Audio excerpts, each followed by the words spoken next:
So how do you know if you've got a reasonable research question?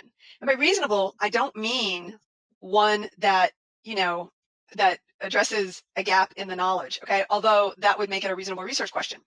It's what makes it a reasonable research question for you to work on, all right? So it's reasonable if you have or can acquire the knowledge to frame the question.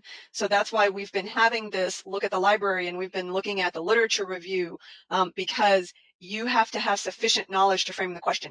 If you don't have sufficient knowledge, the question that's framed often will be useless.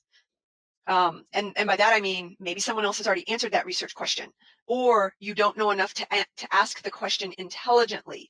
So that's why you have to have the knowledge. That's why the literature review and you being embedded in the literature of your area is so important. You also need to have or acquire the research skills to answer the question.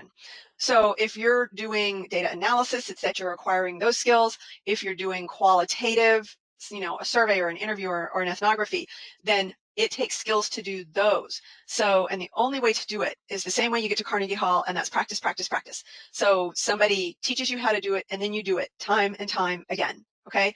So for those of you who are doing this research boot camp, the answer is you may not have the skills right now, but that's part of what this boot camp is about, is to help you acquire at least some of those skills. The last one is very important, is because you have the time and the resources needed to address the question. Okay. So there is no such thing as the perfect research. Okay. It does not exist, because to be the perfect research, it would have to address everything. And we can't do that. We don't have all the data for everything. We don't have all the time to address everything.